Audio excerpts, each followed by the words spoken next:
Looking for a place where faith comes alive and lives are transformed? Welcome to Standard Life Christian Center, where Jesus is Lord and lives are made whole. Raising sons with selfless spirit.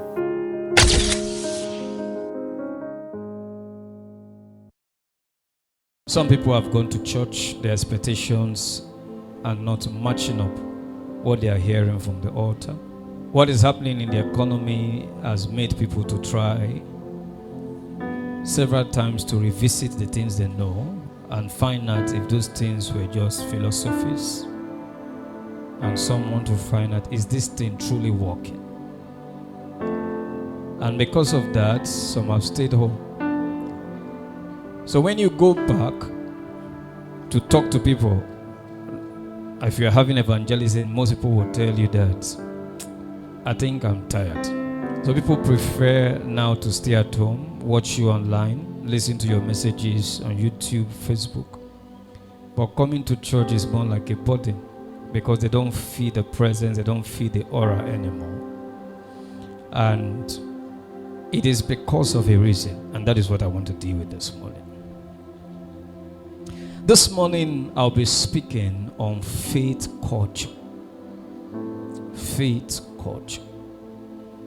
A man once says that faith culture will eat principles for breakfast. That if you are a principled person, once they bring you to a particular culture, that culture will eat principle for breakfast. For example, I want to use two tribes in Nigeria. If you come from the southeastern part of this country where I came from, you will understand that we attribute everything we achieve on hard work. And so, a typical southeasterner, we hardly go into businesses like programming, selling coins on the internet, doing digital marketing. A typical Southerner, because of the culture of where he grew up, we prefer to get into buying and selling, want to be involved in physical trading, things that he can feel, things that he can touch. But a Westerner, we venture more into things like cryptocurrency, digital marketing,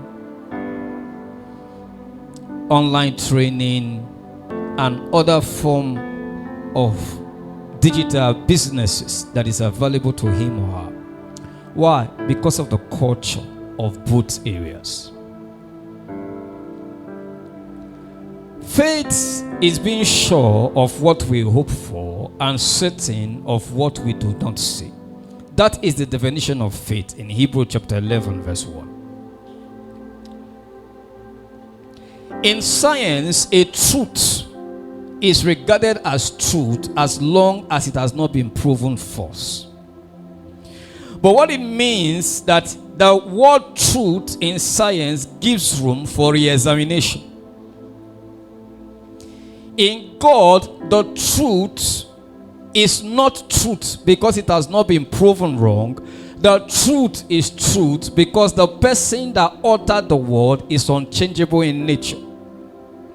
That was why the Bible said, he that must come to God must first of all believe that he is God and that he is a rewarder of them that diligently seek him. So it rests on the premise that the person must first of all believe that there is something called God. And the person must also believe that the God that he knows is unchanging in nature, is constant in nature, is stable in his character, is stable in his competence, is stable in his reliability.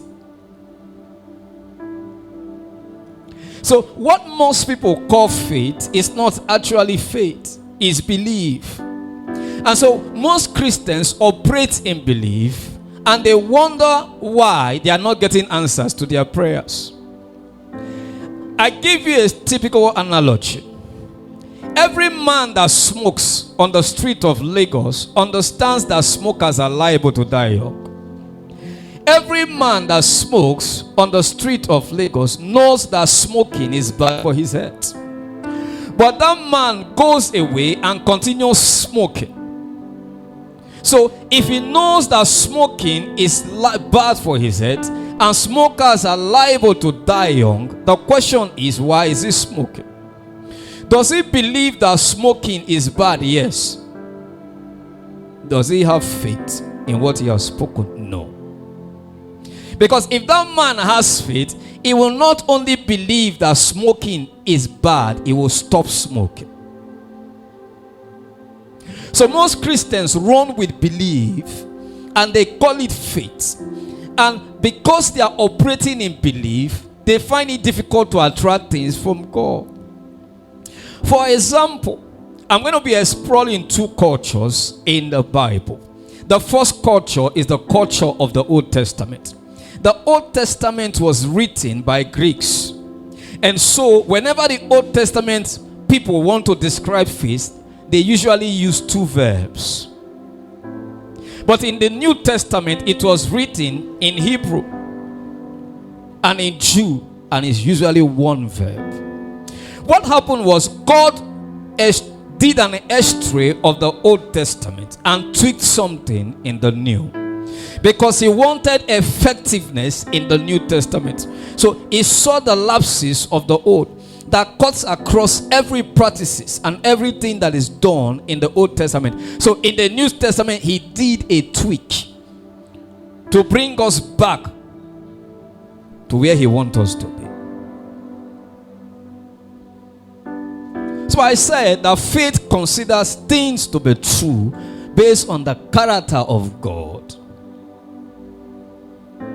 Belief considers things to be true based on the fact that it has not been proven wrong. So it opens room for re-examination. So any day I'm able to bring a superior body of argument, belief dies. Any day a fact or circumstances pop up that is superior to my argument, my belief drops. So most Christians operate in belief and they call it faith. Belief is an aspect of faith. Faith and belief start off from the same point, but one proceeds further and anchors on action. The other one gets to a stage and stops. Recall when I was talking about active faith, and I was teaching last Sunday on trusting God in uncertainty. I said a man brought a son that has epilepsy, and the apostles prayed for that son over and over again, and nothing happened. Now the question is, if the man has believed that Jesus and his team can heal the child, why did he answer Jesus the way he did? Jesus asked him, he said, only have faith and believe and your son will be made whole. The man says, yes, I believe, but help my unbelief. So it means that the man was operating in belief and not in faith. Because if he was operating in faith, unbelief wouldn't have stepped in. So there was a culture in the Old Testament, and that culture did not start with Abraham. There are fathers of faith. Abraham is one of them. Jesus is one of them. Abraham did not operate in the law. So Abraham lived the New Testament faith. I'm going to discuss that next Sunday. But when it came to the time of Moses, Moses operated with some laws and operated with the Old Testament faith. The Old Testament faith on its own is not bad, but had some lapses. And so you need the collaboration of your mind and emotion in the Old Testament faith to attain certain things. In the New Testament faith, you don't need it.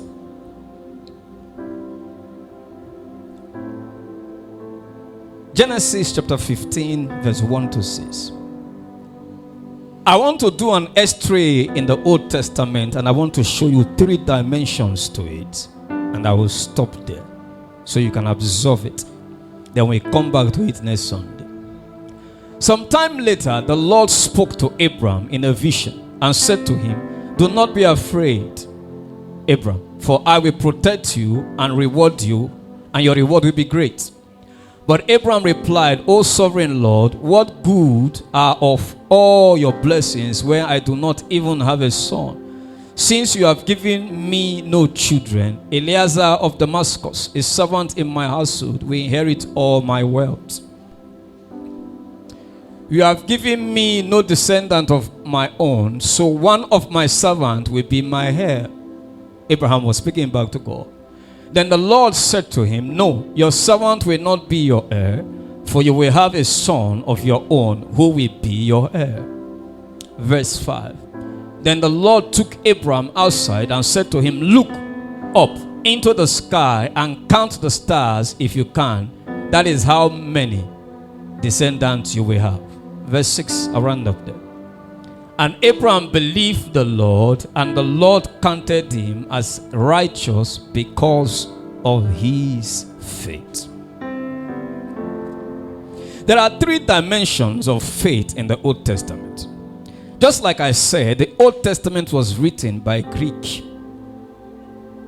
Remember that the people of Israel were captured and they took them to the land of captivity in Egypt.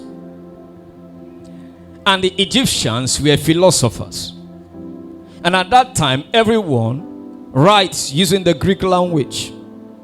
And so that formed the culture of the Israelites. And I'm going to bring it down to your present condition to tell you why sometimes your faith don't work. Not because you have not read the word of God, but because your culture is the problem. So the first dimension of faith is to be faithful. In the olden days, when you say you have faith, it means you are to be faithful to a thing, or you are to be reliable to a thing. The second dimension is to trust. The third dimension is to fear. So when the people of Israel came out from the land of captivity, and Moses brought them to the promised land, God gave him Torah, the 3rd commandment, to align their thinking to his works based on the culture that is available at that time.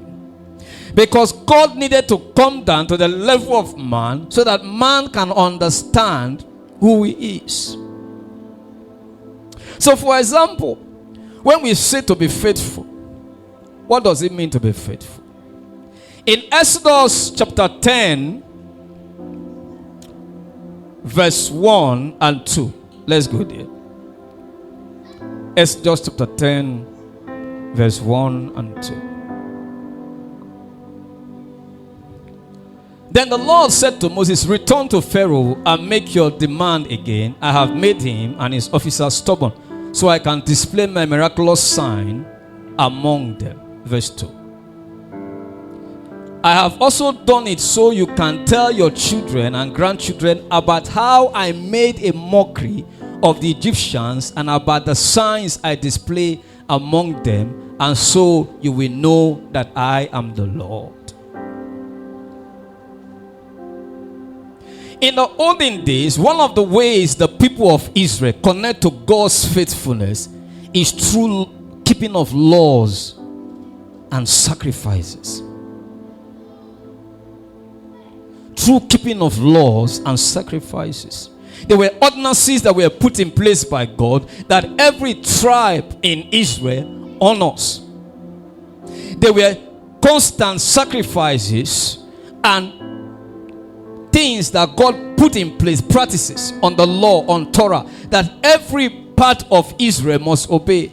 Once they obey it, it shows their faithfulness towards God. So in Exodus chapter 10, verse 1 to 2, God ordered them to tell it to their children that there are certain laws and practices that they must keep to. And that law was made known from generation to generation. So every generation passes that law across. The second way they show faith in God was through trust. And what is trust? God said to them, do not make alliance with any nation on earth. Israel was commanded to stay alone on their own and never form alliance with any nation. In the book of 2 Kings chapter 18, you can project it. 2 Kings chapter 18, I think from 12 to 13. The Bible said a strong king from Assyria rose in the land and captured the entire land of Israel and all the walled cities except Jerusalem.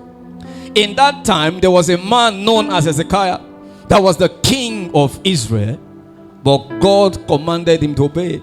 He said, for they refused to listen to the Lord their God and obey him. Instead, they violated his covenant. All the laws that Moses, the Lord's servant, has commanded them to obey. Verse 13, look at what happened to them. Verse 13. In the 14th year of King Hezekiah's reign, King Sennacherib of Assyria came to attack the fortified towns of Judah and conquered them. Another translation said, except Jerusalem. Go to verse 14, let's see if it was mentioned there. If you read in the Hebrew translation, it will tell you one city was left except Jerusalem, where the king was resident. So, the second way that the people projected faith towards God was total reliance on God. They were not allowed to form alliances with other nations. Israel goes to war alone. Israel does not team up with any nation to fight. If you go and read the Old Testament, the entire Old Testament, you will notice that the nation of Israel fought alone. They never partner with any nation. Why? Because of their faith in God. They projected that faith without partnership, because that was the only way they could show total trust and reliance to God. The third part of the dimension of faith in the Old Testament is fear and reverence. God said to the people of Israel, look at the mighty things I have done in the land of Egypt. And because of that, tell it to your children. Let every child in the nation hear what I have done in the land of Egypt, so that will instill fear and reverence in them. So there were things like storytellings. During festivals, you tell children stories about things that have been done in the past, the mighty works of God, to instill the fear and the reverence of God in a man. So the third level of faith is that God said to them, fear me only and fear not. And one of the best examples of this third level of faith is Shadrach, Meshach, and Abednego. The Bible said when King Nebuchadnezzar stood up and said, you must worship the graven image, and they refused to worship the graven image, the Bible said he commanded that they be thrown into a burning furnace. And they said to him, even if our God fails to deliver us, we will never bow down to you. Because one of the ways we show faith to God is that we reverence and fear God only, and we fear nothing else. So in the Old Testament, faith was broken down into three. The first one is to be faithful, to show your faithfulness or reliability towards God. The second one is to trust God alone and believe solely on his power and ability. The third one is to fear or reverence, which means you fear God and fear nothing else. So the way faith was built in the Old Testament is that faith were built in several ways. The first way is by practice, through festivals, feasts, etc. We read it in Exodus chapter 12 verse 1 to 4. Please project it for them to see. So the first element of building faith in the Old Testament were through practices. There were certain ordinances, certain laws that God put in place, certain festivals, certain feasts that must be carried out on monthly basis or quarterly basis to ensure that faith is sustained in the people. While the Israelites were still in the land of Egypt, the Lord gave the following instruction to Moses and Aaron, verse 2. From now on, this month will be the first month of the year for you. So the first thing God did was to alter the month. The calendar, he changed it. They were operating with the Greek calendar, he changed it. That's how God moved them from Greek to Hebrew. Verse 3. announced to the whole community of Israel that on the 10th day of this month, each family must choose a lamb or a young goat for a sacrifice, one animal for each household. If you read down 3, 4, 5, 6, you see the pattern and how the festivals, the practices, they were certain ways. If you notice, you don't just come to God and offer sacrifices. There are patterns to other sacrifices. For example, if you want to offer a sacrifice like a dove to God, you must cut it into 2 equal halves. You can't just bring a dove, cut off the head, throw it into the altar, into the burning, the place of sacrifice. God will not accept it. There are practices, there are ways, there are patterns that must be followed. The number 2 ways God instilled faith in them was through the act of a messenger. In 2 Kings chapter 19 verse 20, the Bible said when the war was tense and the king of Assyria boasted that he has captured various cities, he has captured all the cities of Israel except Jerusalem. The Bible said Hezekiah tore his clothes, went to God in prayer. While he was praying, God sent a messenger. Then Isaiah, son of Amos, sent this message to Hezekiah. This is what the Lord, the God of Israel, says. I have heard your prayer about King Sennacherib of Assyria. So the second level of building faith under the Old Testament was through the verdict of a messenger. So God, the people of Israel have to wait until a verdict comes from the mouthpiece of God. When that thing comes, it sustains faith. The third one was through patterns. In Genesis chapter 20 verse 18 to 26, the Bible said there was so much drought and famine in the land, and Isaac did everything that he was supposed to do. He failed. He only succeeded when he started redigging the wells of his father. The Bible said when he went back and started redigging the wells of Abraham, he found water. Genesis chapter 20 verse 18 to 26. For the Lord had caused all the women to be infertile because of what has happened with Abraham's wife Sarah. Genesis chapter 26 verse 21. He said, Isaac's servant dug another well, and the shepherd also quarreled about it. So that well was named Jealous. Finally, they dug one more. There was no quarreling this time, and the well was named Lots of Room, because the Lord has given them room and will make them very successful. Genesis chapter 26 verse 21. So the other ways they operate faith were through patterns. So what they did in the olden days or Old Testament was they observed the patterns of patriarch, and they followed that patterns of the patriarch, and they were able to establish faith through it.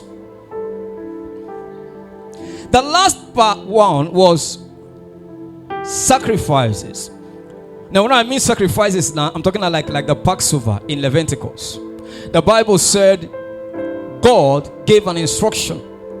He said, I'm going to go through the land of Egypt and I will kill every firstborn in the land. But the only way you will have faith that I'm going to do this thing is that you must kill a young lamb and place the blood by your doorpost. He said, when I see the blood, I'll do what? I will pass over.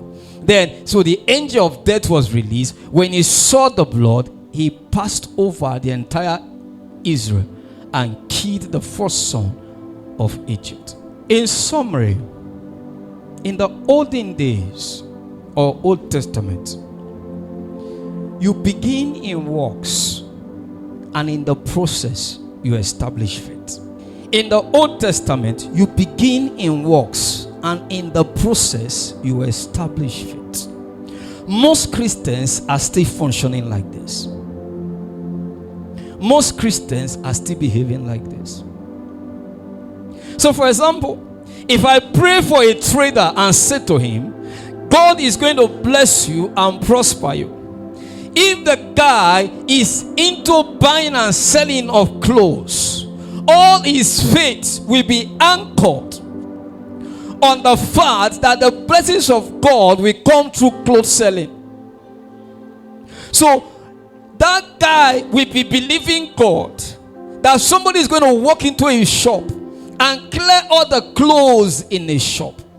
If the Spirit of God ministers to him and says something outside what he is doing presently, the guy will start walking in doubt. Why? Because he has established a culture. He has formed a pattern. He starts in work for faith to be established. So God saw in the Old Testament that man needed to do certain works. Man needed to do certain things before man gets to faith. But the reverse is in the New Testament. So in the Old Testament, there are certain things that you need to do. For example, in the Old Testament, there are certain things you need to attain to be used by God. In the Old Testament, a priest with one eye cannot serve God. In Old Testament, a priest with withered hand or withered leg cannot serve God. There are criteria, there are laws, there are things that enables you to attain certain height in the kingdom. So if you are born as a priest and immediately you are born and you are born blind, that is the end of you. Regardless of how holy you are, you can never serve in the Holy of Holies. If you were born a priest in the olden days, Old Testament, and you were born with a withered hand, you can be the most holiest man that lived in the land of Israel. You can't serve the table in the presence of God in the Holy of Holies. In the New Testament, it is not so.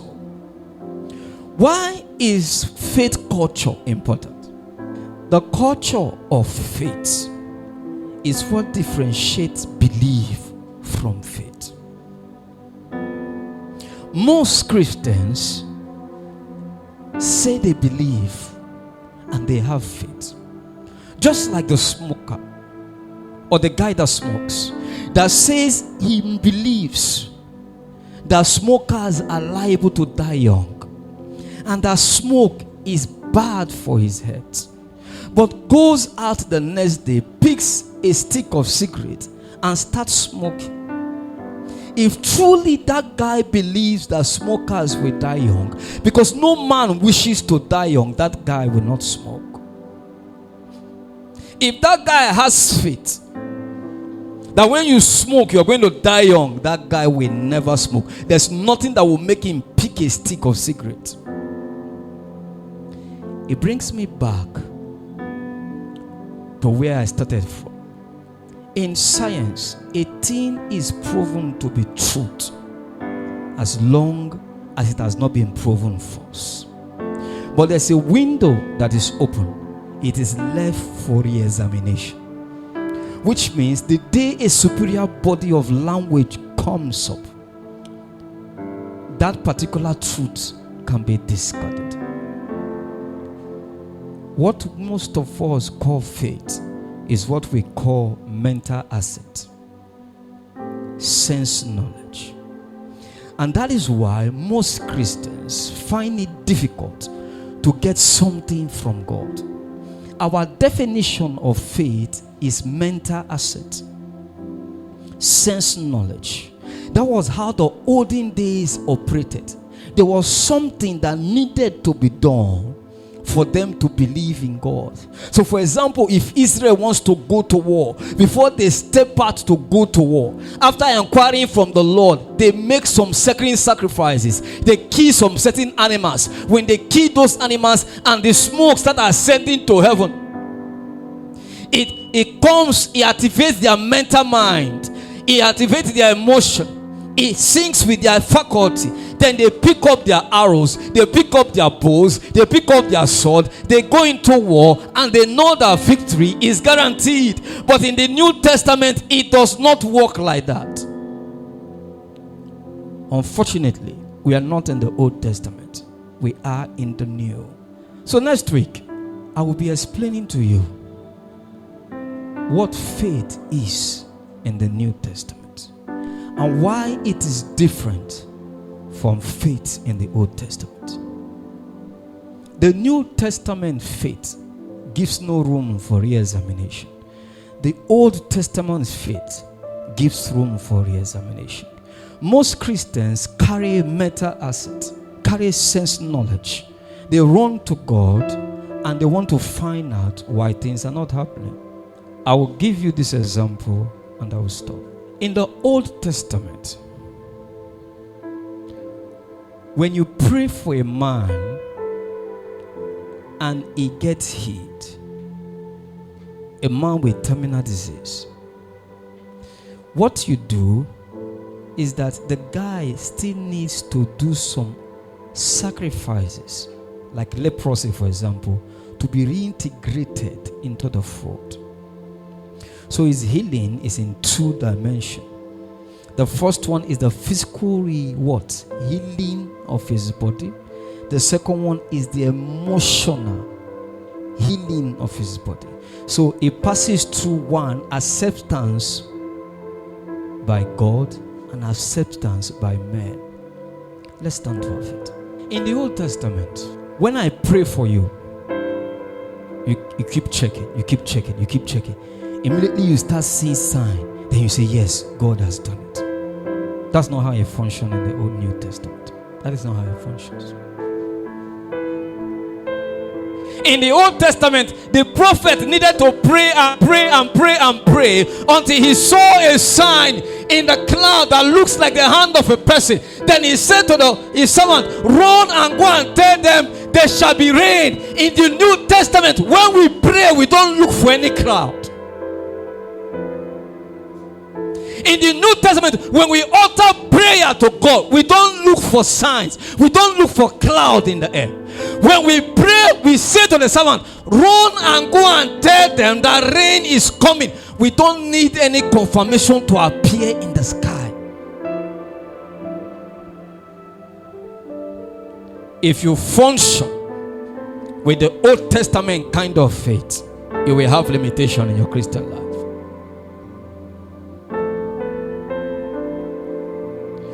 That is why most Christians think that God does not work. You know why? The culture has destroyed principles.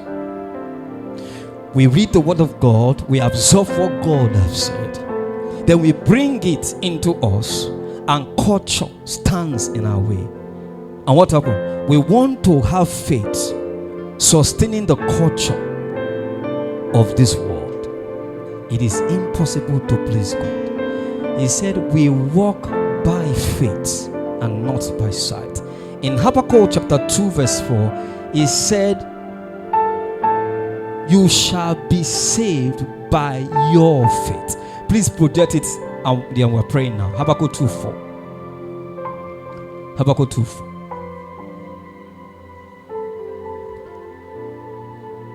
Look at the proud, they trust in themselves, and their lives are crooked. But the righteous will live by what? By their faith. You will live by your faith. By your faith, you will live. By your faith. Only you are God. Equal.